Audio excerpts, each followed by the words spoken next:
Hey guys, PIEGUYRULZ here, and welcome back to another Square Theory. So, ever since I did my Season 7 review, people have been asking me, Pie Guy, which episode do you think is worse? That Sinking Feeling or Choir Boys? Now, I might re-review these episodes at some point in the future, but for the time being, I'm going to answer that question in this Square Theory. And I'm also going to use that question to discuss an even greater question. So, every problem in SpongeBob makes me feel pretty much one or both of two ways. There are things that are frustrating, and there are things that are boring. For instance, Patrick acting annoying is frustrating, whereas a story that just has slow pacing is boring. Also, an episode where Patrick is annoying that has slow pacing would be a boring and frustrating episode. It doesn't have to be an either or thing. Some things can be both. For instance, Truth or Square is an episode that I find to be frustrating and boring, and that the Patchy parts are frustrating and the SpongeBob parts are boring for the most part.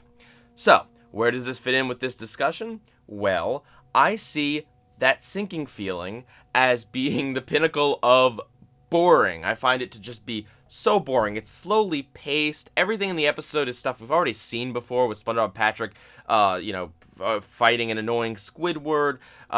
There's not much dialogue. A lot of it is just SpongeBob and Patrick giggling. It's really boring. Versus Choir Boys, which is frustrating because SpongeBob's character is obnoxiously, off character and off what he should be.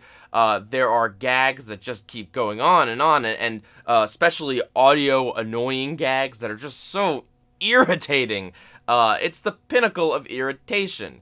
And of course, there are things in that sinking feeling that are frustrating, and there are things in Choir Boys that are boring, but in general, Choir Boys is the quintessential frustrating episode, and that sinking feeling is the quintessential boring episode. So, since they're on an even playing field where they're both extremes of one of the two problems, I think it would be the perfect way to frame the question, which is worse, an episode that's really frustrating or an episode that's really boring? So let's talk about this. First of all, I think people would be very predisposed to say that frustrating is just automatically worse because, well, by definition, frustrating is something that kind of sticks with you and makes you angry and leaves a lasting impact, whereas something that's boring explicitly really doesn't leave much of an impact on you. It's like the absence of an impact, which means when you think about bad episodes, typically it's easier to think about and remember the ones that really frustrated you versus the ones that really bored you. I have this problem with Atlantis Squarepants where I'll be thinking about it and I'll be like, was that episode really that bad? And then I'll go back and rewatch it and I'll be like, oh man, it is just so boring and hard to sit through. So I think it really kind of depends on how you want to look at episodes and how you see things. Because when talking about art, if a piece of art frustrates you, that can be somewhat of a positive thing in that it can create a discussion, it can, leave some sort of impact or make a statement or something, versus something that's boring where there's nothing that happens afterwards. You don't think about it, you don't ponder it, you fall asleep and then you're done with it. So from like a super artsy perspective, yeah, you know what? Maybe a frustrating episode is a little bit better than a boring episode. But, of course, we're talking about general quality overall, and personally, and I think a lot of people would agree with me, a frustrating episode is worse than a boring one, because a frustrating episode really just lingers with you in a very negative way, whereas at least a boring episode you can forget about a lot easier. And so because of that, I do have to say that Choir Boys is worse than that sinking feeling. It's just, I get so upset with this episode, and it just, that feeling of just like, oh man, they made SpongeBob into this really irritating, ugly character that actively chases Squidward, and it's like not a good feeling, and it makes me kind of sad, and that feeling of uncomfortable sadness does stick with me after the episode's over, and I reflect, and I'm like, did they really do that? And it just, yeah.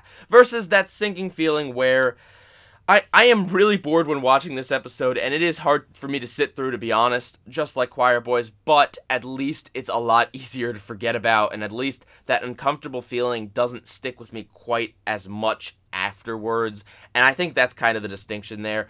But I think that both boredom and frustration are relatively close when it comes to which is worse. And I think that frustrating episodes get a lot worse of a rap just because people don't remember the boring episodes quite as well. And that's why that sinking feeling beat out a lot of Season 7's episodes that were frustrating, because it is just that boring. And at least with the frustrating episodes, especially in Season 7, I can say that there was maybe like one or two parts of the episode or gags or something in the episode that I genuinely enjoyed or liked or thought was okay, versus that sinking feeling, which is just wall-to-wall boredom. So because it didn't have something that was wall-to-wall frustration, like Choir Boys, or something that was wall-to-wall both boredom and frustration, like Truth or Square, that's why I think that sinking feeling is the worst episode of Season 7. And sorry guys, that's probably not going to change. So what do you guys think? I have a feeling a lot of people would definitely agree that frustration is worse than boredom. But what do you think about the whole boring versus frustrating dichotomy? I'd like to hear your thoughts. So with that, PIEGUYRULZ out.